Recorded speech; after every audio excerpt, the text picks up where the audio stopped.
नमस्कार दोस्तों, स्वागत है आप सभी का एक बार फिर से हमारे यूट्यूब चैनल पे। मेरा नाम है सुमित मुरारी। आई होप आप सब अच्छे होंगे, आपकी पढ़ाई अच्छी चल रही होगी। देखिए, अभी जो आपका आबकारी प्रवर्तन सिपाही का एग्ज़ाम होने वाला है, ठीक है। आज से आपके पास 30 दिन बचे हुए हैं, ठीक है। 30वें दिन आपका एग्ज़ाम हो जाएगा। तो एक मंथ बचा है, एक मंथ में चीज़ों को रिवाइज कीजिए अच्छे से, ठीक है।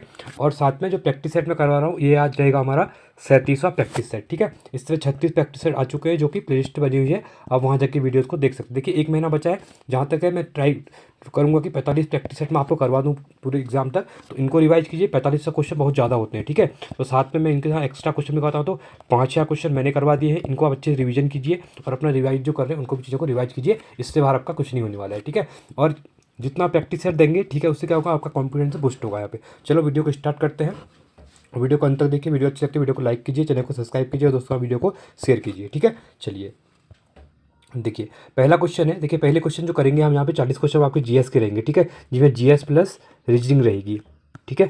देखिए, पहला है पीएम श्री स्कूल योजना कब से शुरू की गई है, ठीक है। 5 सितंबर 2021, 5 सितंबर 2022, 9 जनवरी 2022, 1 जनवरी 2023, ठीक है। जो पीएम श्री स्कूल का योजना, इससे क्या होगा कि जो सरकार के द्वारा सेंट्रल गवर्नमेंट क्या करेगी, स्कूलों के उद्धार के लिए यहाँ पे पैसा देगी और योजनाएं बनाएगी, ठीक है। तो इसके अंदर अलग अलग स्कूल एलोकेट हुए हैं, ठीक है। तो यहाँ पे इसका जो राइट ऑप्शन रहेगा, ये स्टार्ट कब से हुई थी, 5 सितंबर 2022 से शुरू की गई। किसने की थी, आपके पीएम मोदी के द्वारा की गई थी, ठीक है। और 5 सितंबर को ही क्यों चुना गया, क्योंकि 5 सितंबर को क्या होता है, आपका टीचर्स डे होता है। क्या होता है, आपका टीचर्स डे होता है, ठीक है। चलिए अगला क्वेश्चन है, एक विधायक एक पेंशन योजना किस राज्य सरकार ने सर्वप्रथम लागू की थी। उत्तर प्रदेश, गुजरात, हिमाचल प्रदेश, पंजाब। बहुत इंपॉर्टेंट क्वेश्चन है, क्योंकि अभी क्या होता है कि आपके पास देखिए, एक जो विधायक होता है 5 साल के लिए बनता है। चाहे वो 1 दिन के लिए बनेगा, चाहे 10 दिन के लिए बनेगा, चाहे 4 महीने या 5 साल के लिए, ठीक है। तो यहाँ पे कहते हैं कि उनको फिर जैसे वो नया अगर चुनाव होगा, फिर से वो अगर विधायक बनते हैं, तो उनको जितनी बार वो अपॉइंट होंगे, जितनी बार वो बनेंगे, उतनी बार उनको पेंशन मिलेगी, ठीक है, अलग अलग। तो अभी इसको बंद कर दिया गया है। अभी सरकार के द्वारा कहा गया है, स्टेट गवर्नमेंट के द्वारा, कि एक विधायक जो होगा उसको एक ही पेंशन मिलेगी, चाहे वो 10 बार बने, 50 बार बने या एक बार बने, ठीक है। तो ये इनिशिएटिव लिया गया है पंजाब गवर्नमेंट के द्वारा, ठीक है। क्योंकि पंजाब में किसकी सरकार है अभी, आम आदमी की जो आम आदमी है उसकी सरकार है, ठीक है। तो इसने यहाँ पे ये स्टेप लिया हुआ है। अगला है, हाई लेवल भाषा जो प्रोग्राम लिखा जाता है उसे कहते हैं, ठीक है। एक्स प्रोग्राम कहते हैं, ऑब्जेक्टिव प्रोग्राम कहते हैं, सोर्स प्रोग्राम कहते हैं, या फिर एग्जीक्यूटिबल इमेज कहते हैं, ठीक है। तो इसको क्या कहा जाता है, इसको कहा जाता है सोर्स प्रोग्राम कहा जाता है, ठीक है। जो हाई लेवल भाषा में जो प्रोग्राम लिखा जाता है उसे सोर्स प्रोग्राम कहा जाता है। चौथा है, भारतीय उपग्रह कलाम सेट, ठीक है। जो क्या है, कलाम सेट, याद रखना इसको, इंपॉर्टेंट है।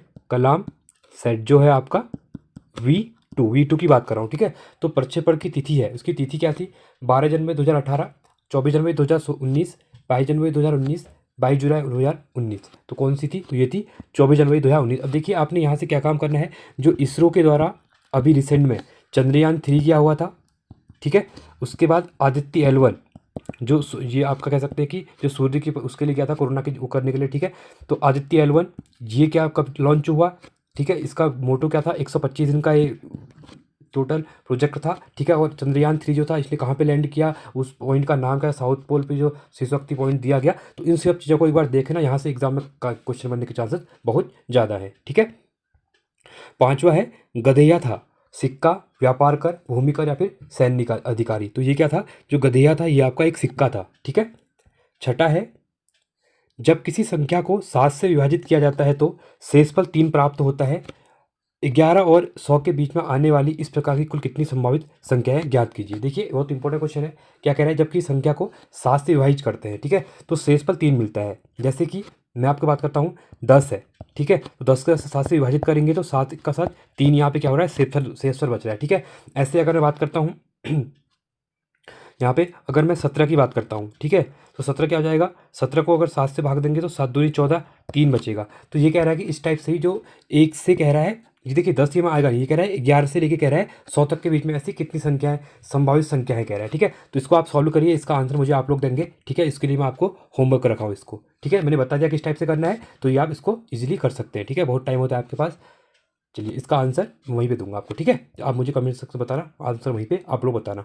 सातवां है, निम्न में से कौन सी एक नियामक संस्था है, Rashtriya Vikas Parishad, joint stock company, steel authority of India, या security exchange board of India, जिसको हम सेबी कहते हैं, ठीक है। ये भी इंपॉर्टेंट क्वेश्चन होता है, ठीक है। इसमें से एक नियामक संस्था की बात कर रहा है, तो ये कौन सी है, तो ये आपकी सेबी है, ठीक है। तो रेगुलेट करती है सीधी, और सेबी का हेडक्वार्टर कहाँ पे आपका, मुंबई में है, ठीक है। अगला है RSA है, ठीक है। जो RSA है ये क्या है? सममित क्रिप्टो प्रणाली है, असममित है, ब्लॉक क्रिप्टो प्रणाली है, या फिर डिजिटल सिग्नेचर होता है। तो ये क्या रहता है? तो ये है आपका एक डिजिटल सिग्नेचर है, ठीक है। समोसा कॉकस क्या है? अब देखिए समोसा एक खाने वाला समोसा नहीं है, हाँ इसको याद रखना, कॉकस की बात कर रहा है, एक टर्म है, ठीक है। देखिए अगर ये बोल रहा है कि ब्रिटेन में व्यवसायरत एक भारतीय फास्ट फूड चेन है, नहीं, गलत है। भारतीय भारतीय उद्योगपतियों का मुक्त आयात विरोधी समूह है, नहीं ऐसा भी नहीं है। संयुक्त राज्य अमेरिका कांग्रेस में भारतीय मूल के अमेरिकी सदस्यों का एक अनौपचारिक समूह है, ये आपका सही है। तो समोसा वो कॉकस क्या है आपका?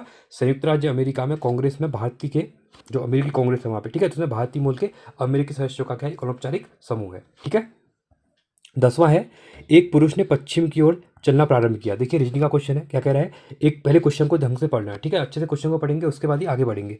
वह दाईं ओर मुड़ा और फिर दाईं ओर मुड़ा और अंत में बाईं ओर मुड़ा और वह किस दिशा में जा रहा है? देखिए कह रहा है एक पुरुष है यहाँ पे, वो कहाँ जा रहा है? पश्चिम दिशा में पढ़ना स्टार्ट कर रहा है। देखिए ये आपका पश्चिम हो जाएगा, ये आपका पूरब हो जाएगा, देख लो, देखिए ईस्ट, वेस्ट, नॉर्थ और साउथ। देखिए अब पहले क्या हो रहा है, मैं यहाँ पे कर रहा हूँ, ठीक है, तो वेस्ट जा रहा है, यहाँ को जा रहा है, चलना प्रारंभ किया, वह दाईं ओर। अब देखो अगर वो वेस्ट में यहाँ को जा रहा है तो उसका दायां कहाँ रहेगा? दायां उसका ऊपर को रहेगा, ठीक है। तो दाईं ओर मुड़ा, फिर वह दाईं ओर और मुड़ा, पहले वो दाईं ओर मुड़ता है, फिर इस यहाँ ऊपर जा रहा था, फिर इसका दायां यहाँ रहेगा, तो फिर ये यहाँ को मुड़ गया है, ठीक है।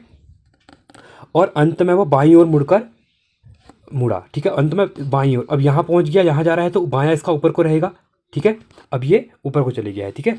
तो अब वह किस दिशा में जा रहा है? देखिए यहाँ था, वेस्ट में गया था, फिर नॉर्थ चले गया था, फिर ईस्ट आ गया था, फिर आपका नॉर्थ चले गया है, ठीक है। तो आपका ऊपर नॉर्थ हो गया, उत्तर दिशा की ओर क्या कर रहा है? वो जा रहा है, ठीक है। तो ऑप्शन नंबर कौन सा हो जाएगा? देखिए ऑप्शन नंबर ए आपका उत्तर दिशा आपका यहाँ पे राइट हो जाएगा। देखिए एक एक स्टेप को लेके हुए चलना है, कन्फ्यूज नहीं होना है, ठीक है। तो आपका उत्तर आंसर यहाँ पे राइट हो जाएगा। 11वां है, दिल्ली का वह पहला सुल्तान कौन था जिसने भूमि की पैमाइश कराकर लगान वसूल करना आरंभ किया था? इंपॉर्टेंट क्वेश्चन है। सिकंदर लोदी, मोहम्मद तुगलक, अलाउद्दीन खिलजी या फिर इल्तुतमिश, ठीक है। तो ये कौन सा था? तो ये था अलाउद्दीन खिलजी। तो अलाउद्दीन खिलजी ने पहला सुल्तान था वो, जिसने क्या किया था? भूमि की पैमाइश कराकर लगान वसूल करना आरंभ किया था, ठीक है। अगला है, श्यामजी कृष्ण वर्मा ने लंदन में इंडिया हाउस की स्थापना कब की थी? पहले क्वेश्चन तो ये बनेगा कि इंडिया हाउस की स्थापना कहाँ पे की गई है? लंदन में की हुई है, किसके द्वारा की हुई है? श्यामजी कृष्ण वर्मा ने की हुई है, ठीक है, इंपॉर्टेंट है, इसको याद रखना। और कब की गई अगर ये पूछेगा तो ये की गई थी आपकी 1905 में की गई थी, ठीक है। अगला क्वेश्चन है यहाँ पे, भारतीय योजना के वास्तुकार के रूप में किसे जाना जाता है? ठीक है, प्रशांत चंद्र महालोबिस, दादा भाई नेहरूजी, D.R. गडविल, हेरल्ड डोमर को, ठीक है। तो किसको माना जाता है? तो प्रशांत चंद्र महालोबिस, जिसको आप शॉर्ट फॉर्म में आपने ढेर बार नाम सुना होगा, ठीक है। इसका नाम बहुत कम लिखा जाता है, इनका शॉर्ट फॉर्म लिखा जाता है PC महालोबिस, ये आपने सुना होगा, तो वही है प्रशांत चंद्र महालोबिस, ठीक है। ये बहुत इंपॉर्टेंट है। और जो योजना आई थी, जितनी भी योजना आती थी आपकी प्लानिंग कमीशन वगैरह, वो सब इनने यहाँ पे शुरू की थी। खास में बात करता हूँ तो जो 5 ईयर प्लान आपके आए थे, ठीक है, तो 5 ईयर प्लान आपके इन्हीं की देन थी, ठीक है। और दादा भाई नौरोजी आपको जानते हैं, grand old man of India को कहा जाता है। पॉवर्टी एंड ब्रिटिश इंडिया के द्वारा बुक लिखी गई थी, ठीक है।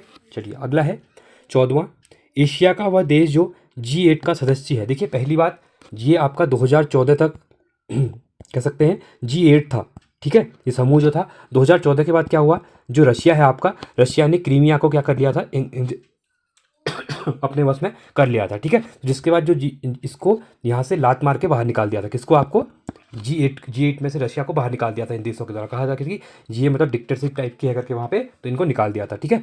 तो अब यहाँ पे G7 में 7 देश ही बच गए हैं। तो एशिया से बोल रहा है कि कौन सा सदस्य इसमें है? पाकिस्तान ये नहीं है, भारत भी नहीं है, ठीक है, और चीन भी नहीं है। तो कौन है आपका? तो इसमें जापान है। कौन है आपका? जापान है। ये बहुत इंपॉर्टेंट क्वेश्चन है, इसको आप याद रखना, ठीक है। चलिए 15वां है, भारत का प्रथम पर्यावरणीय अनुकूल जैव ईंधन का प्रयोग करते हुए विमान 2 शहरों पे उड़ा था। बहुत इंपॉर्टेंट क्वेश्चन था, ठीक है। ये रिसेंट में, ये 2018-19 के आसपास की न्यूज़ थी, और काफ़ी इंपॉर्टेंट न्यूज़ बन गई थी, ठीक है। ये उड़ा था आपका स्पाइस जेट का विमान था, देहरादून से दिल्ली के लिए इसने क्या कहती है यहाँ पे उड़ान भरी थी, ठीक है, क्योंकि उत्तराखंड से भरी थी, इसलिए इंपॉर्टेंट क्वेश्चन बन गया था। अगला है ENIAC, ठीक है, का पूरा नाम क्या है यहाँ पे? ठीक है, तो इसका पूरा नाम ये है आपका electronic numerical integrator and computer, ठीक है, इंपॉर्टेंट है, याद रखना इसको, electronics, numerical integrator and computer. 17वां है माजुली द्वीप स्थित है, इंपॉर्टेंट क्वेश्चन है, गंगा नदी में, गोदावरी नदी में, ब्रह्मपुत्र नदी में या फिर सिंधु नदी में, ठीक है। अब देखो इसमें थोड़ा आपको फैक्ट बताओ इसके बारे में, इंपॉर्टेंट क्वेश्चन, पहले इसका आंसर टिक करते हैं। तो माजुली द्वीप आपका ब्रह्मपुत्र रिवर पे है, ठीक है। तो ब्रह्मपुत्र रिवर देखिए क्या होता है कि ये आपका भारत का नक्शा है, ठीक है, मैं इस टाइप से बता रहा हूँ आपको, इसको ध्यान रखना, ठीक है, इस टाइप से बनता है। तो यहाँ से क्या होता है कि जब मानसरोवर से क्या होती है सांपो, जिसको ब्रह्मपुत्र कहते हैं और तिब्बत में सांपो कहते हैं इस रिवर को, ठीक है, यहाँ से आती है और यहाँ से टिल्ट होकर इधर निकल जाती है, ठीक है। तो यहाँ पे रिवर आइलैंड बनाती है, कहाँ पे, असम के अंदर। तो असम में माजुली आइलैंड जो है ये वर्ल्ड का नदी का, पहले वो ये याद रखो, वर्ल्ड का नदी का बोल रहा हूँ, ठीक है, यहाँ जाने। तो नदी के ऊपर सबसे बड़ा रिवर आइलैंड है जो आपका माजुली द्वीप है, और ये ब्रह्मपुत्र नदी पे है, और कहाँ पे आपका असम में है, ठीक है। तो याद रखना। और एक क्वेश्चन ये पूछता है कि कौन सी रिवर जो है भारत से शुरू नहीं होती है, उद्गम नहीं होता है, तो ब्रह्मपुत्र का नहीं होता है, ये आपका तिब्बत से होता है, ठीक है। ये आपका ईस्टर्न जाती है, उसके बाद आपका उत्तरांचल से क्या करती है, ये यहाँ से टिल्ट हो जाती है और ये आके यहाँ पे आसाम कहते हैं, अरुणाचल प्रदेश से टिल्ट होने के बाद इसकी लोहित वगैरह क्या है, इसकी यहाँ पे ट्रिब्यूटरीज हैं, ठीक है। मैं भी करवाऊंगा आपको ज्योग्राफी में आज को। उसके बाद ये माजुली में आती है और असम होते हुए ये कहाँ चली जाती है आपकी बांग्लादेश में चली जाती है और यहाँ गंगा वगैरह से मिल जाती है, ठीक है, इंपॉर्टेंट है, इसको आप याद रखना, ठीक है। चलिए अगला है, राष्ट्रीय आपदा प्रबंधन प्राधिकरण का अध्यक्ष कौन है? उपराष्ट्रपति, गृह मंत्री, मानव संसाधन विकास मंत्री या फिर प्रधानमंत्री। तो कौन होते हैं? तो ये होते हैं आपके प्रधानमंत्री होते हैं, किसके? राष्ट्रीय आपदा प्रबंधन प्राधिकरण के, ठीक है। ऑप्शन नंबर डी आपका यहाँ पे राइट हो जाएगा। आगे बढ़ते हैं अगले क्वेश्चन की तरफ। भारत में national institution for transforming India, देखिए आप क्वेश्चन पूछेगा यहाँ पे, किसकी बात कर रहा हूँ मैं? नीति आयोग की बात कर रहा हूँ, NITI। तो इसकी फुल फॉर्म क्या है? National institution of transforming India, याद रखना, देखिए यही है और ये पूछा जाता है। इसकी स्थापना देखिए, इसकी स्थापना क्या बता देता हूँ मैं आपको। इसकी स्थापना 1 जनवरी 2015 को की गई थी और किसको रिप्लेस किया गया था इसको द्वारा? जो आपका प्लानिंग कमीशन था, ठीक है, जो प्लानिंग कमीशन था आपका, उसको यहाँ पर रिप्लेस करके यहाँ पे नीति आयोग बना दिया गया था 2015 में, ठीक है। तो इसका राइट ऑप्शन 1 जनवरी बता दिया, तो ऑप्शन नंबर ए रहेगा, ठीक है। और ये बहुत इंपॉर्टेंट है, इसको आप याद रखना, ठीक है। देखिए जो प्लानिंग कमीशन था आपका 1950 में आया था, वो क्या था आपका? टॉप टू बॉटम अप्रोच थी, ठीक है, जो ऊपर से चीज़ें चलती थी टॉप से और नीचे तक काम होते थे, ठीक है। बट यहाँ पे जो नीति आयोग है इसका उल्टा है, ये क्या है? बॉटम टू टॉप अप्रोच है। यहाँ पे नीचे से चीज़ों को लेंगे कि क्या कमियाँ हैं और ऊपर जाके चीज़ें पता चलेंगी और वहाँ से भी पैसा होगा इसके लिए आएगा, ठीक है। 20वां है, प्रकाश वर्ष का मात्रक है। प्रकाश वर्ष, प्रकाश का, समय का, दूरी का, इनमें से कोई नहीं। देखिए बहुत से बच्चे कह रहे हैं कि सर आपका एग्जाम में यहाँ पे आपका साइंस नहीं है, बट देखिए ये आपका जीके के अंदर आता है, ठीक है, जनरल साइंस के अंदर आता है। मैं बहुत से कभी कभी क्वेश्चन डाल देते हैं, ठीक है, ये कोई साइंस के क्वेश्चन नहीं है, बट हाँ ये क्वेश्चन क्या होते हैं, जनरल साइंस के अंदर आते हैं, तो ये क्वेश्चन यहाँ पे डाल दिए जाते हैं, इसको आप जीके के अंदर मान सकते हैं, ठीक है। तो जीके के भी क्वेश्चन वहाँ पे पूछे जाते हैं। देखिए जीएस और जीके अलग अलग है, ठीक है, वो जीएस आपका जनरल स्टडीज है और जीके आपका जनरल नॉलेज है, ठीक है, ये आप समझते होंगे आई होप, ठीक है। तो इसका राइट ऑप्शन कौन सा आ जाएगा? जो प्रकाश वर्ष से दूरी का मात्रक है, ठीक है। एजेंडा 21 के संबंध, देखिए अब ये देखिए यहाँ पे ये आपका एनवायरमेंट का क्वेश्चन आ गया है, ठीक है। तो क्वेश्चन ऐसे ही बनते हैं, ठीक है, लेके चलिए। देखिए जो एजेंडा 21 था इसका संबंध किससे है? ठीक है, ये आपका पर्यावरण से है, ठीक है, मैंने बता दिया आपको। एजेंडा 21 आपका 1992 में आया था, ठीक है। चलिए ये हमारा बहुत इंपॉर्टेंट क्वेश्चन बन जाएगा एग्जाम के पर्सपेक्टिव में। आगे बढ़ते हैं। बिहार बंगाल से अलग कब हुआ था? 1910, 1921, 1912 या फिर 1947 में, ठीक है। तो कब हुआ था? तो ये हुआ था आपका 1912 में हुआ था। और इसी के तरह पे देखिए बंगाल का विभाजन कर दिया गया था और कलकत्ता से आपकी जो राजधानी थी उसको दिल्ली शिफ्ट 1912 में कर दिया गया था। इसकी घोषणा 1911 में हुई थी जब आपका दिल्ली दरबार लगा हुआ था, ठीक है, जॉर्ज पंचम वगैरह जब यहाँ पे आए हुए थे, ठीक है। बट आधिकारिक घोषणा 11 में हुई है, उसके बाद शिफ्ट जो की गई राजधानी वो आपका 1912 में की गई थी और बिहार से बंगाल भी 1912 में क्या हुआ था? अलग हुआ था यहाँ पे, ठीक है। आई होप आपको वीडियो पसंद आ रही होगी, ठीक है। मैं जितना मुझे लग रहा है इंपॉर्टेंट आपको डिस्कस करना है, क्योंकि देखिए डायरेक्टली ये क्वेश्चन नहीं आने वाला है, इसके आसपास से क्वेश्चन आने वाले हैं, ठीक है। तो जितना मुझे लग रहा है कि एक्सप्लेन करना है मैं आपके लिए वो चीज़ें एक्सप्लेन कर दे रहा हूँ। 23वां है, राज्य के नीति निर्धारण तत्व भारतीय संविधान के किस भाग में समावित है? आप किसकी बात कर रहे हैं यहाँ पे? देखिए मैं बहुत बार आपको बताता हूँ, DPSP की बात करता हूँ, directive principle of state policy की बात करता हूँ, एक बात करता हूँ मैं फंडामेंटल राइट की बात करता हूँ, एक बात करता हूँ मैं फंडामेंटल ड्यूटीज़ की बात करता हूँ। ये तीनों क्या है आपके पॉलिटी के अंदर अगर क्वेश्चन बनते हैं तो इसके बाहर नहीं बनते हैं ज़्यादातर। ये क्वेश्चन फंडामेंटल राइट से, फंडामेंटल ड्यूटीज़ से या फिर DPSP से बनते हैं, ठीक है। अब देखिए जो फंडामेंटल राइट है ये भाग आपके 3 में है, ठीक है, जो कि आपके मौलिक अधिकार है। ये कहाँ है? आर्टिकल नंबर जो आपका अनुच्छेद 12 है से लेके आर्टिकल 35 तक है, ठीक है। उसके बाद अगर बात कर रहा हूँ DPSP की, जो राज्य के नीति निर्धारण तत्व है, ये है आपके भाग 4 में। किसमें है? आपके भाग 4 में है और ये आंसर आपका डी हो जाएगा। इसके अकॉर्डिंग DPSP पूछा गया है, राइट, ठीक है। अब यहाँ पे ये आर्टिकल कहाँ से आते हैं, ये आर्टिकल 36 से लेकर आर्टिकल 51 तक है, ठीक है। ये आपका डीपीएसपी। अब मैं कर रहा हूँ फंडामेंटल ड्यूटीज़ की बात, जो आपके मौलिक कर्तव्य है, ठीक है। तो फंडामेंटल ड्यूटीज जो होते हैं ये आपके 51A में है। ये कि अब जहाँ जहाँ पे कैपिटल वर्ड में ABCD लिखा हुआ है, इसका मतलब ये ओरिजिनली कॉन्स्टिट्यूशन में नहीं थे, इनको बाद में अमेंड करके ऐड किया गया है, ठीक है। तो ये जो ऐड थे इनको स्वर्ण सिंह कमेटी बनी थी एक, ठीक है। चलो आप लोग बताइए कमेंट सेक्शन में वो कौन सा अमेंडमेंट था और कौन सा सन में था, 42वां, 43वां, 44वां था कॉन्स्टिट्यूशन, जो आपका कॉन्स्टिट्यूशन संशोधन था, ठीक है। ये बताइए, आप लोग बताएंगे 44, 42, 44 या 43 में से कौन सा था। तो इसके अकॉर्डिंग यहाँ पे स्वर्ण सिंह कमेटी के रिकमेंडन से ही 51 को फंडामेंटल ड्यूटीज को यहाँ पे ऐड किया गया, ठीक है। अभी के टाइम पे देखा जाए तो 11 फंडामेंटल ड्यूटीज हमारी है यहाँ पे, ठीक है। चलिए आगे बढ़ते हैं, इतना बहुत है आपके समझाने के लिए, ठीक है, क्योंकि फिर लंबी वीडियो हो जाती है और आप यहाँ से क्वेश्चन नहीं छूटने वाले। देखिए मैंने इसके साथ साथ ही आपके यहाँ पे 3 टॉपिक जो इंपोर्ट टॉपिक थे इकोनॉमी पॉलिटी के, वो भी मैंने कवर करवा दिए गए, ठीक है। देखिए पढ़ना इसी टाइप से। अब बहुत से बच्चे कहते हैं कि सर क्वेश्चन में डायरेक्ट टिक कर दे, टिक करने से फायदा ही नहीं है कुछ भी, वो तो आप भी कर सकते हैं, बट आपको चीज़ों को क्या करना है, यहाँ पे चीज़ों को देखने की कैसे, यहाँ पे हम पेपर थोड़ी दे रहे हैं, यहाँ पे तो हम क्या कर रहे हैं, प्रैक्टिस कर रहे हैं। तो प्रैक्टिस में हम जितना कुछ सीख लें। अब यहाँ पे से बहुत सी चीज़ें ऐसी थी जो आपको नहीं पता होंगी, बहुत सी पता होगी, तो आपको रिवाइज हो गया होगा यहाँ पे, ठीक है। चलिए आपको मेरा अगर पढ़ाया हुआ अच्छा लगता है, आपको समझ में आता है, तो आप कमेंट वीडियो को लाइक किया करिए और कमेंट में बताया कि ये, उससे भी क्या होता है कि और बच्चे वीडियो देखते हैं तो उनको कमेंट पढ़ने से भी क्या होता है, वीडियो के बारे में पता चलता है कि वीडियो में किस टाइप से बननी है करके, ठीक है। चलिए अगला क्वेश्चन है, प्लाज्मा अनुसंधान संस्थान कहाँ स्थित है? पूना महाराष्ट्र, कटक उड़ीसा, कोयम्बटूर तमिलनाडु या गांधीनगर गुजरात में, ठीक है। ये कहाँ पे है? तो ये प्लाज्मा अनुसंधान संस्थान है आपका गांधीनगर गुजरात में है, ठीक है। 25वां है, निम्नलिखित में से सबसे छोटी चिड़िया कौन सी है? कबूतर, तोता, हमिंग बर्ड या फिर मोर। सबसे छोटी की बात कर रहा है तो ये कौन सा है? ये आपका हमिंग बर्ड है, ठीक है।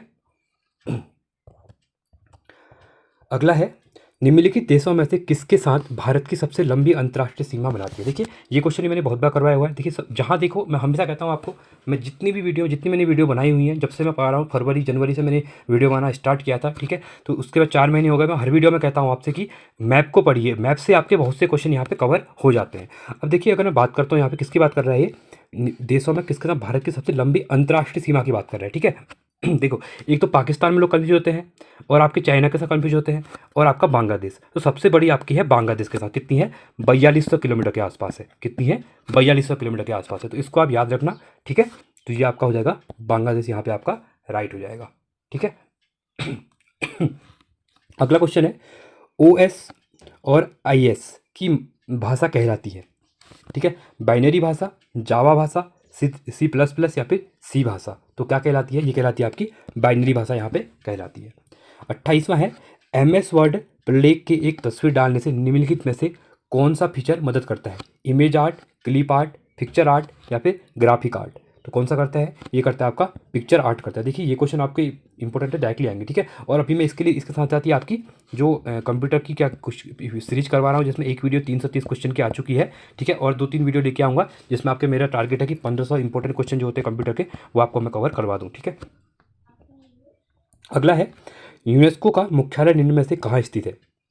रोम। देखिए आप इंटरनेशनल ऑर्गेनाइजेशन जितनी भी हैं उनके हेडक्वार्टर पूछ ले जाते हैं, ठीक है। तो यूनेस्को के पूछ लेगा, कभी यूनिसेफ का पूछ लेगा, कभी वर्ल्ड बैंक का पूछ लेगा, ठीक है। तो रोम, जेनेवा, न्यूयॉर्क या फिर पेरिस। तो आपका इसमें पूछा गया यूनेस्को, तो यूनेस्को का आपका पेरिस में है, ठीक है। तो यूनेस्को ऑर्गेनाइजेशन भी इंपॉर्टेंट है, इसको भी आप याद रखना, ठीक है। 30वां है, भारतीय संघवाद में विविधताओं में एकता को प्रोन्नत करने हेतु निम्नलिखित में से किन संस्थाओं को आवश्यक माना गया है? वित्तीय आयोग एवं क्षेत्रीय परिषद, अंतर्राष्ट्रीय परिषद एवं राष्ट्रीय विकास परिषद, एकल न्यायिक व्यवस्था एवं अखिल भारतीय सेवाएं, उपरोक्त सभी। अब किसकी बात कर रहा है? जो भारतीय संघवाद है, ठीक है। ये भारत क्या है? एक फेडरल स्टेट है, ठीक है। तो विविधताओं में एकता की बात कर रहा है यहाँ पे, ठीक है। तो देखिए इसमें क्या होता है, वित्त आयोग और क्षेत्रीय परिषद जो है आपकी, वो भी है रीजनल जो आपकी काउंसिल है। उसके बाद अंतर्राज्य परिषद भी है, होते हैं, आपने देखा अंतर्राज्य परिषद भी यहाँ पे, राष्ट्रीय विकास परिषद भी है, एकल न्यायिक व्यवस्था भी है, और साथ में अखिल भारतीय सेवाएं भी। अखिल भारतीय सेवाएं कौन कौन सी है आपकी? जो आप UPSC वगैरह, इसके अंदर IAS IPS वगैरह जो आते हैं, ठीक है। तो ये आके अखिल भारतीय सेवाएं हैं। तो ऑप्शन नंबर डी आपका यहाँ पे राइट हो जाएगा, ठीक है। 31वां है, किस राज्य में भारत का पहला अल्कोहल म्यूजियम खुला है? राजस्थान, गोवा, असम या फिर तमिलनाडु में, ठीक है। कहाँ पे खुला हुआ है? देखिए अब इससे एक चीज़ यहाँ से आप लगा सकते हैं कि मैं जस्ट पढ़ा रहा हूँ आपको, ठीक है, याद करने के लिए। आप कभी गोवा वगैरह जाएंगे, देखिए तो वहाँ गोवा में क्या होती है, पार्टी करने जाते हैं लोग ज़्यादा, ठीक है। तो वहाँ पे क्या है, गोवा में अल्कोहल क्या है, खुली मिलती है, बहुत सस्ती मिलती है, जैसे पानी की तरह वहाँ अल्कोहल पीते हैं लोग, ठीक है, जो बियर वगैरह पीते हैं। तो ये क्या होगा आपका गोवा, इससे आप याद कर सकते हैं, ठीक है। तो वहाँ पर पहला अल्कोहल आपका म्यूजियम खुला हुआ है, ठीक है। 32वां है, जहांगीर चंद्रिका का लेखक कौन था है, ठीक है।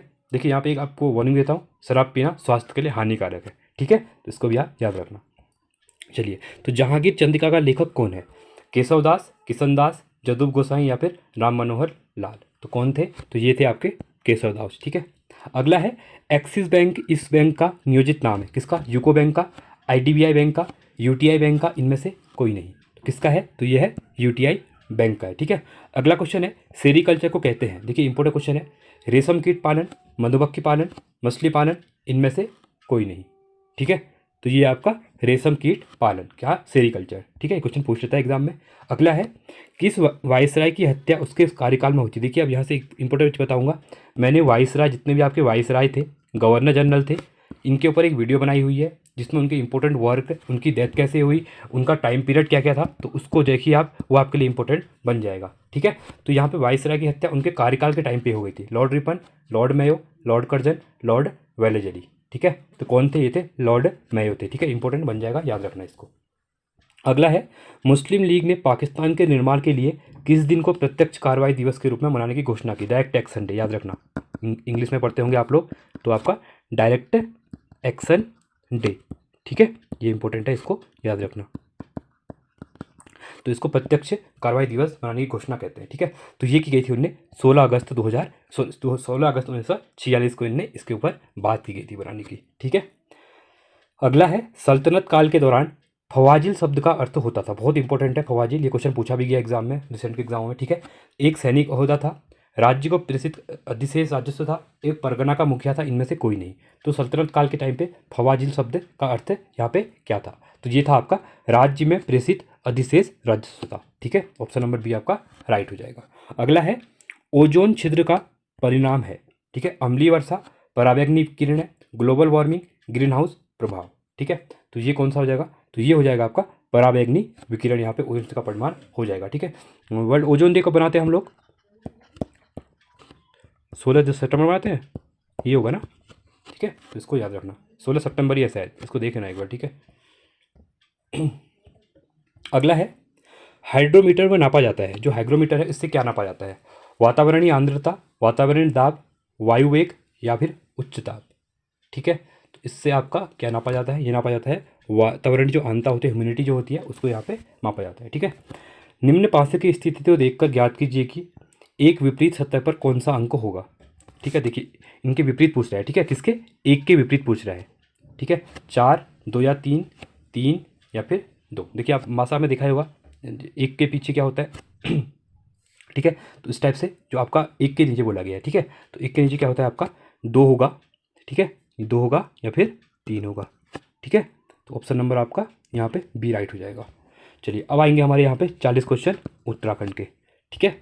चलिए वह शब्द बताइए जो गढ़वाली में माँ का पर्यायवाची नहीं है, कह रहा है, ठीक है। ब्वें, मैडी, जरदारी या फिर बौ।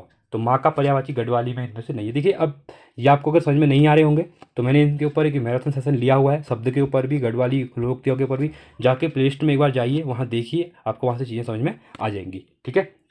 जहाँ पे मैंने इंपॉर्टेंट चीज़ें करवाई हुई हैं, शब्दकोश वगैरह आप देख सकते हैं एग्जाम के लिए, ठीक है। तो देखिए यहाँ पे जो बोल रहा है वह नहीं होता है, क्या नहीं होता है? वह नहीं होता है।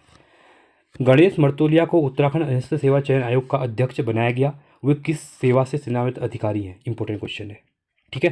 पुलिस सेवा से, प्रशासनिक सेवा से, वन सेवा से या फिर रेल सेवा से? मैं कह रहा कि वो आईपीएस है, आईएएस है, फिर वन सेवा के जो होते हैं आईएफएस से हैं या फिर रेलवे सेवा से हैं, ठीक है। तो यहाँ पे जो गणेश मर्तोलिया जी हैं वो किससे संबंधित है? तो ये हैं आपके पुलिस से, वो एक रिटायर्ड आईएएस ऑफिसर है, ठीक है, सॉरी आईपीएस ऑफिसर है, ठीक है।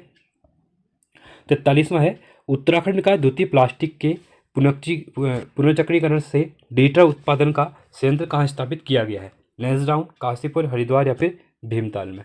तो ये कहाँ पे किया गया है? ये किया गया आपका भीमताल में किया गया है, ठीक है। अगला है उत्तराखंड में सर्वाधिक न्यूनतम जनसंख्या 2011-12 वाले जनपद। देखिए 2000, ये क्वेश्चन कहीं भी पूछ लेगा आपको, ठीक है, ये पूछेगा क्योंकि रिसेंट में डेटा कभी 2001 का ही पूछ लेता है, 2021 का तो अभी जनगणना हुई नहीं है तो कहाँ से आएगा, तो 2001 का पूछेगा, 11 का, तो यहाँ पे लिख लेगा, ठीक है। तो ये कह रहा है कि सर्वाधिक न्यूनतम जनसंख्या जनपद कौन सा है, ठीक है। सबसे ज़्यादा जनसंख्या आपका हरिद्वार में है, तो सर्वाधिक पूछ रहा है और न्यूनतम पूछ रहा है, और सबसे कम की मैं अगर बात करता हूँ तो जनसंख्या ये आपकी रुद्रप्रयाग में है, तो ऑप्शन नंबर ये आपका यहाँ पे राइट हो जाएगा, ठीक है। अगला है गढ़वाल का जॉन ऑफ आर्क कहा जाता है? महारानी कर्णावती को, तीलू रोतेली को, गौरा देवी को, या फिर उपयुक्त में से किसी को नहीं। तो किसको कहा जाता है? तो तीलू रोतेली को कहा जाता है। ठीक है, क्या कहा जाता है? गढ़वाल का जॉन ऑफ आर्क कहा जाता है। 46वां है, निम्न में से कौन सी नदी गर्म जल स्रोत से उद्गमित होती है, उद्गम होता है इसका? ठीक है, भिलंगना, नंदाकिनी, धौलीगंगा पूर्वी, या फिर यमुना। तो कौन सी होती है? तो ये होती है आपकी यमुना रिवर। ठीक है, तो यमुना रिवर कहाँ से निकलती है? यमुनोत्री ग्लेशियर से निकलती है। अगला क्वेश्चन है यहाँ पे, कुमाऊं का अंतिम चंद्र शासक कौन था? बहुत इंपॉर्टेंट क्वेश्चन है। मोहन चंद्र, महेंद्र चंद्र, प्रद्युमन चंद्र या कल्याण चंद्र? प्रद्युमन चंद्र तो नहीं, ठीक है, कल्याण चंद्र भी नहीं थे। तो यहाँ पे मोहन चंद्र या महेंद्र चंद्र में से एक हो जाएंगे। ठीक है, तो 1790 की मैं अगर बात कर रहा हूँ, 1788 से लेके 1790 की बात कर रहा हूँ। ठीक है, क्योंकि यहाँ पे उसके बाद गोरखाओं का शासन हो गया था। ठीक है, गोरखाओं ने इनको पराजित यहाँ पे कर दिया था। कौन थे? तो ये थे महेंद्र चंद्र थे। ठीक है, अगला है, देवधुरा में से प्राप्त महापाषाणकालीन मानव समाधियों की खोज का श्रेय किसे दिया जाता है? ट्रेल को, हेनवुड को, श्री प्रसाद डबराल को, या फिर कनिंगम को? ठीक है, तो किसको दिया जाता है? ये दिया जाता है हेनवुड को। ठीक है, तो यहाँ से इनको मानव जो महापाषाणकालीन मानव समाधियाँ यहाँ से खोजी गई हैं। ठीक है, अगला है, सन 1848 ईस्वी में पौड़ी व गढ़तोली में चाय बागानों की स्थापना किसने की थी? रॉबर्ट विलियर, कैप्टन हल्स्टन, दान सिंह, या फिर उपयुक्त में से कोई नहीं? किसके द्वारा की गई थी? ये की गई थी कैप्टन हडसन के द्वारा की गई थी। ठीक है, अगला है, पिथौरागढ़ जिले की स्थापना कब हुई थी? इंपॉर्टेंट क्वेश्चन है ये भी। ठीक है, तो पिथौरागढ़ की जो पिथौरागढ़ जिला है आपका सीमांत जिला है। ठीक है, पिथौरागढ़ यहाँ आपका काली रिवर निकलती है, इधर इधर नेपाल लगता है, इधर आपका तिब्बत लग जाता है। ठीक है, चाइना तिब्बत लग जाता है, इधर साइड चंपावत लगता है इसके साथ, और यहाँ पे आपका चमोली, फिर बागेश्वर। ठीक है, तो ये आपका यहाँ पे याद रखना है इसको। तो यहाँ पे बोल रहा है कि पिथौरागढ़ जिले की स्थापना कब हुई थी? तो इसकी स्थापना कब की गई थी? तो ये की गई थी आपकी 14 फरवरी 1960 को। अगला क्वेश्चन है, किस वर्ष उत्तराखंड शासन ने जैविक कृषि अधिनियम पारित किया था? 2007, 2019, 2017, 2019, 2018, 2016 में? तो कब की गई थी? 2019 से किया गया था। ठीक है, क्या? कृषि अधिनियम, जैविक कृषि अधिनियम पारित किया गया। ठीक है, अगला है, निम्न में से किस स्थान पर सैन्य छावनी नहीं है? ठीक है, बद्रीनाथ में, चक्राता में, रानीखेत में, लहसगांव में? ये आप डायरेक्टली कभी कर सकते हैं। देखिए, चक्राता में है, रानीखेत में भी है, लहसगांव में है, तो बद्रीनाथ में क्या है आपके यहाँ पे सैन्य छावनी नहीं है। ठीक है, अगला क्वेश्चन है, कबूतरी देवी का संबंध किससे है? लोक चित्रकला, लोक नृत्य, लोक कहानियों से, लोकगीतों से? ठीक है, तो कबूतरी देवी का संबंध किससे था? आपका लोकगीतों से है। अगला है, रावण की तपस्वी बैरास कुंड स्थित है चमोली जिले में, अल्मोड़ा जिले में, बागेश्वर जिले में, या फिर रुद्रप्रयाग जिले में? तो किस में है?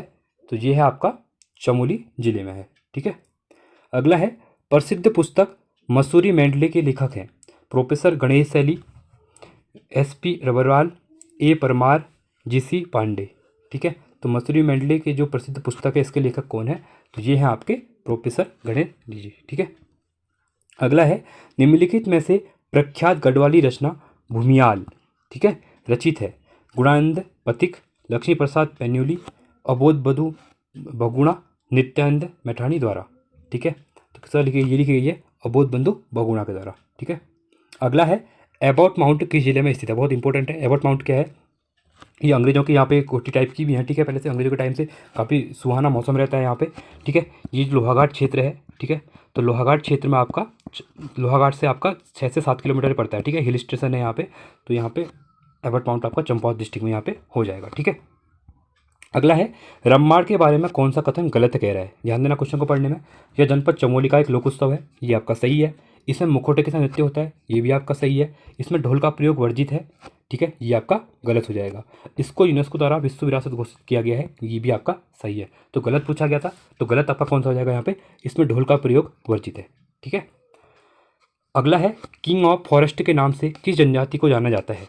किंग ऑफ फॉरेस्ट याद रखना, बोक्सा, राजी, थारू या फिर भोटिया?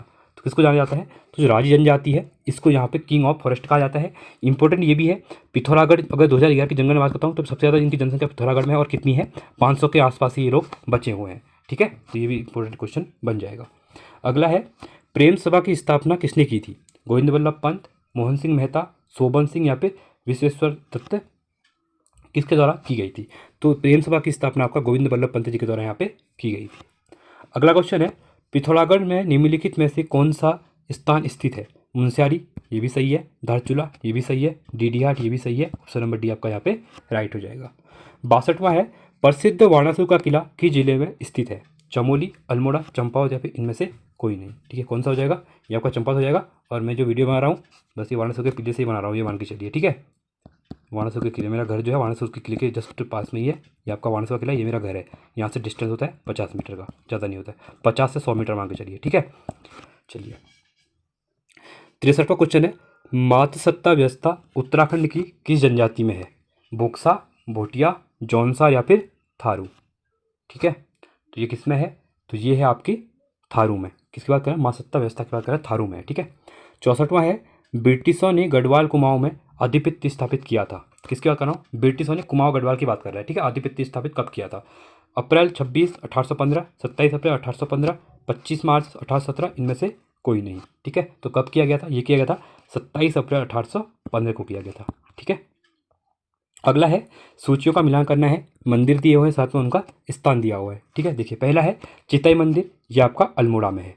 ठीक है, टपकेश्वर मंदिर आपका देहरादून में है। मनसा देवी मंदिर आपका हरिद्वार में है। ठीक है, 3 1 2 3 1 2, ऑप्शन नंबर डी आपका यहाँ पे राइट हो जाएगा। ठीक है, चलिए आगे बढ़ते हैं अगले क्वेश्चन की तरफ। कत्यूरी राजवंश का संस्थापक कौन था? निम्बरदेव, सुभिक्षिराज देव, लखनपाल देव, बसंत देव। ठीक है, तो कत्यूरी राजवंश के संस्थापक कौन थे? तो ये थे आपके बसंत देव थे। ऑप्शन नंबर डी यहाँ पे राइट हो जाएगा। ठीक है, अगले क्वेश्चन की तरफ बढ़ते हैं। छोलिया नृत्य का प्रदर्शन किसकी सहायता से किया जाता है? दर्पण, सुई, तलवार, बांस की छड़ी। ठीक है, तो देखिए जो छोलिया नृत्य होती है ये तलवार के साथ किया जाता है। ठीक है, अगला है मोरध्वज प्रसिद्ध है धार्मिक स्थल के रूप में, पुरातात्विक स्थल के रूप में, औद्योगिक केंद्र के रूप में, उपरोक्त में से कोई नहीं। ठीक है, तो मोरध्वज की अगर मैं बात करता हूँ तो मोरध्वज आपका पुरातात्विक स्थल के रूप में प्रसिद्ध है। अगला क्वेश्चन है सही युग्म का चयन कीजिए। ठीक है, इंद्रमणि बरौनी का अन्य नाम उत्तराखंड का गांधी। बहुत सही क्वेश्चन है, बहुत इंपॉर्टेंट क्वेश्चन भी है। ठीक है, उत्तराखंड के गांधी के नाम से इंद्रमणि बरौनी को यहाँ पे जाना जाता है। बद्रीदत्त पांडे का अन्य नाम क्या है? कुमाऊं केसरी है। ये भी आपका सही है। ठीक है, ए एंड बी दोनों, हाँ ये दोनों आपके यहाँ पे राइट रहेंगे, तो ऑप्शन नंबर सी आपका यहाँ पे राइट हो जाएगा। ठीक है, अगला है उत्तराखंड पशुधन विकास बोर्ड का प्रशिक्षण केंद्र स्थित है देहरादून में, हरिद्वार में, कालसी में या फिर ऋषिकेश में। किसकी बात कर रहा है? पशुधन विकास बोर्ड की बात कर रहा है। ठीक है, तो ये है आपका ऋषिकेश में है। ठीक है, अगला क्वेश्चन है अप्रैल 2023 में किसे पर्यावरण के क्षेत्र में जामवंत सम्मान से सम्मानित किया गया? किशन सिंह मलड़ा, जगत सिंह चौधरी, सचिदानंद भारती, अनिल प्रकाश जोशी जी को। किसको दिया गया? तो किशन सिंह मलड़ा जी को यहाँ पे दिया गया। क्या दिया गया? जामवंत सम्मान से सम्मान इनको किया गया। ठीक है, किसके क्षेत्र में पूछेगा? तो पर्यावरण के क्षेत्र में। ठीक है, 72वां क्वेश्चन है निम्न में से कौन सा युग्म सुमेलित है? पिथौरागढ़, थलका मेला सही है। चैती नहीं, चैती मेला आपका काशीपुर में लगता है, उधमसिंह नगर में। ठीक है, गलत हो जाएगा। जलजीरी मेला आपका अल्मोड़ा में नहीं लगता है, जलजीरी मेला लगता है आपका पिथौरागढ़ में लगता है। ठीक है, और कुंभ मेला ऋषिकेश में नहीं लगता है, आपका हरिद्वार में लगता है। तो यहाँ पे सही पूछा गया था, सही ऑप्शन नंबर ए हो जाएगा। पिथौरागढ़ थलका मेला इंपॉर्टेंट यहाँ पे है ये भी। ठीक है, चलिए अगला है उत्तराखंड के कुल क्षेत्रफल का कितना प्रतिशत भाग पर्वतीय है? पर्वतीय की बात कर रहे हैं। ठीक है, 90, 50, 45 या फिर 86, ये तो सबको पता ही होगा। ठीक है, 86% भाग क्या है आपका? पर्वतीय है। ठीक है, अगला क्वेश्चन है 74वां क्वेश्चन, सूचियों का मिलान करना है। ठीक है, विधायक का नाम और विधानसभा क्षेत्र का नाम। ठीक है, देखिए अब यहाँ पे ये क्वेश्चन तो कम ही पूछे जाते हैं, बट फिर चलो कर लो इसको एक बार। देखिए अब यहाँ पे पहले मैं अगर बात करता हूँ तो किशोर उपाध्याय की बात करता हूँ। ठीक है, किसकी बात करता हूँ? किशोर उपाध्याय की बात करता हूँ। तो ये कहाँ से है? आपके टिहरी से है, तो ये आपका 4th हो जाएगा।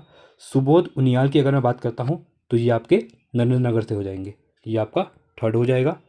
भोपाल राम तमटा की बात करूँगा, ठीक है, तो ये कहाँ से हो जाएंगे? ये थराली से हो जाएंगे। और सराय नावत आपकी केदारनाथ। ठीक है, तो ये आपका 2 और 1, 4 3 2 1, ऑप्शन नंबर डी। ठीक है, चलिए अगला क्वेश्चन है 2011 की जनगणना के अनुसार किस जिले में जनसंख्या का घनत्व अधिकतम है? घनत्व की बात कर रहा है। ठीक है, जनसंख्या घनत्व अलग होता है, जनसंख्या अलग होती है। ठीक है, तो 2011 के अनुसार किस जिले में जनसंख्या घनत्व अधिकतम बोल रहे हैं? ठीक है, ये आपका कहाँ पे है? आपका हरिद्वार में है। कहाँ पे? आपका हरिद्वार में है। और सबसे कम अगर घनत्व बोलेगा तो ये आपका उत्तरकाशी में है, इसको भी आप याद रखना। ठीक है, आई थिंक 45 के आसपास आता है। ठीक है, देख लेना एक बार। अगला क्वेश्चन है, निम्न में से कौन एक कुमाऊनी के लेखक नहीं है? ठीक है, देखिए गुमानी, गौरीदत्त पांडे गौरदा, सिद्धदत्त सती या फिर लीलाधर जगुड़ी। तो इसमें से कौन से नहीं है? तो ये लीलाधर जगुड़ी नहीं है। अगला है, काशीपुर पहले किस नाम से जाना जाता था? जो काशीपुर है आपका उधम सिंह नगर में, इसका पुराना नाम क्या था? कार्तिकेयपुर, गोविसाण, कटारमल, लखनपुर। तो इसका नाम था गोविसाण था। क्या था आपका? गोविसाण था। ठीक है, ये क्वेश्चन रिपीटेड क्वेश्चन है, बहुत इंपॉर्टेंट है, इसको आप याद करना। अगला है, उत्तराखंड में राष्ट्रीय डिजाइन केंद्र स्थित है? हल्द्वानी में, पंतनगर में, काशीपुर में या फिर रुड़की में? तो नेशनल डिजाइन केंद्र की बात कर रहे हैं, ठीक है, इसको याद रखना। तो ये कहाँ पे है? तो ये है आपका काशीपुर में। कहाँ पे? काशीपुर, उधम सिंह नगर में। ठीक है, अगला है, उत्तराखंड में national academy of public administration स्थित है? ठीक है, ये आपको पता ही है। ठीक है, लवासना की बात कर रहा हूँ मैं। ठीक है, तो लवासना कहाँ पे? Lal Bahadur Shastri national administration academy आपकी मसूरी में है। यहाँ पे जो IAS ऑफिसर होते हैं इनकी ट्रेनिंग चलती है। ठीक है, तो बहुत इंपॉर्टेंट है, इसको आप याद रखना। अगला क्वेश्चन है, राजकीय वेधशाला 1955 में स्थित है से? ठीक है, जो राजकीय वेधशाला है 1955 से बनी थी, इस कहाँ पे स्थित है? नैनीताल, उत्तरकाशी, पिथौरागढ़ या फिर देहरादून में? ठीक है, तो ये कहाँ पे है? ये आपकी नैनीताल में है। चलिए, तो ये थे हमारे उत्तरायण क्वेश्चन। अब करेंगे हम यहाँ पे हिंदी के इंपॉर्टेंट क्वेश्चन करेंगे। ठीक है, इनमें से सूर्यकांत त्रिपाठी निराला की रचना है जनता का आदमी, उषा, बादल राग, शहर से स्वीकारना। ठीक है, सूर्यकांत त्रिपाठी निराला बहुत इंपॉर्टेंट है यहाँ पे। ठीक है, रचिए कवियों के ऊपर अगर क्वेश्चन पूछे जाएगा तो। ठीक है, तो इसमें अगर मैं देखता हूँ तो इनका निराला की रचना कौन सी है? ये आपकी बादल राग है। कौन सी है? बादल राग है। ठीक है, अगला है, जब वाक्य लिखते समय कोई अंश छूट जाता है तो उसे प्रदर्शित करने के लिए कौन सा चिन्ह प्रयोग करते हैं? देखिए, अगर त्रुटि जब वहाँ पे होता है चीज़ें छूट जाती हैं। ठीक है, प्रश्नवाचक तो क्या होता है जब हम क्वेश्चन करते हैं? ठीक है, ये तो होगा नहीं। अब यहाँ पे कह रहा है अल्प विराम, तो अल्प विराम भी नहीं होता है। निर्देश, निर्देश तो हम चीज़ को बताने के लिए करते हैं, पर ये क्या कह रहा है? कुछ अंश छूट जाता है तो उसके लिए हम हंस पद का क्या करते हैं? इस्तेमाल करते हैं। इस टाइप का लिखा होगा। ठीक है, यहाँ पे लगाते हैं और ऊपर लिख देते हैं चीज़ों को, तो आपका हंस पद रहता है। ठीक है, अगला है, प्रस्तावना का पर्यायवाची शब्द होता है बल्लभ, प्रकाथन, सर या फिर अभ्यर्थना। ठीक है, तो प्रस्तावना जो होती है आपके, हर चीज़ की आप प्रस्तावना लिखते हैं, पहले चीज़ों की प्रस्तावना होती है। ठीक है, तो इसका क्या पूछा गया था यहाँ पे? पर्यायवाची पूछा गया, तो ये होता है प्राकथन होता है। क्या होता है? प्राकथन होता है। ठीक है, अगला है, यौगिक संज्ञा कहते हैं जिन संख्याओं के भिन्न भिन्न सार्थक हों, जिन संख्याओं के भिन्न भिन्न अर्थ निरंतक हो, जिन संख्याओं में न्यूनतम एक शब्द सार्थक हो, या जिन संख्याओं में एक सार्थक और एक निरर्थक शब्द हो। तो यौगिक संज्ञा किसको यहाँ पे कहा जाता है? तो जिन संख्याओं के भिन्न भिन्न शब्द क्या होते हैं? सार्थक हों, उनको यहाँ पे यौगिक संख्या कहते हैं। ठीक है, अगला है, निम्नलिखित में से शुद्ध वाक्य है। ठीक है, शुद्ध अशुद्ध से एक क्वेश्चन यहाँ पे पूछ लिया जाता है एग्जाम में। ठीक है, अगर मैं यहाँ पे बात करता हूँ शुद्ध की बात, देखिए, उसने पुरस्कार का तिरस्कार कर दिया। ठीक है, तो ये अगला है, उसने पुरस्कार का अनादर कर दिया। ऐसा नहीं होता है। उसने पुरस्कार का अवमान कर दिया, ये भी नहीं है। उसने पुरस्कार का अपमान कर दिया, ये भी नहीं है। अवमान और अपमान दो अलग अलग है। ठीक है, तो उसने पुरस्कार का तिरस्कार कर दिया, तो ये आपका शुद्ध वाक्य यहाँ पे हो जाएगा। ठीक है, अगला है, निम्न में से कौन सा शब्द इक प्रत्यय संबंधित नहीं है? देखिए, प्रत्यय की बात करूं, ये क्या होता है? शब्द के अंत में लगते हैं। ठीक है, और नया शब्द टाइप का बन जाता है। साथ में अगर मैं उपसर्ग की बात करता हूँ, प्रत्यय उपसर्ग वाइप होते हैं। उपसर्ग क्या होता है? पहले लगता है शब्द के। ठीक है, जैसे अप हो गया, अति हो गया, प्रति हो गया। ठीक है, ये आपके उपसर्ग होते हैं। ईन, आइन, ये सब क्या होते हैं? आपके प्रत्यय होते हैं। ठीक है, तो देखिए, इसमें से कह रहा है कि एक प्रत्यय संबंधित नहीं है। मार्मिक इकारा है, मालिक इकारा है। ठीक है, अगर मैं अगला या मार्मिक हो गया, साप्ताहिक, स्वाभाविक इक आ रहा है ना, मालिक में इक नहीं आता है, तो ऑप्शन नंबर बी यहाँ पे राइट हो जाएगा आपका। ठीक है, अगला है, प्रतीप का सही पर्याय है विरुद्ध, उज्ज्वल, प्रकाशित, प्रतिशोध। ठीक है, तो क्या रहता है? तो प्रतीप का होता है विरुद्ध होता है। ठीक है,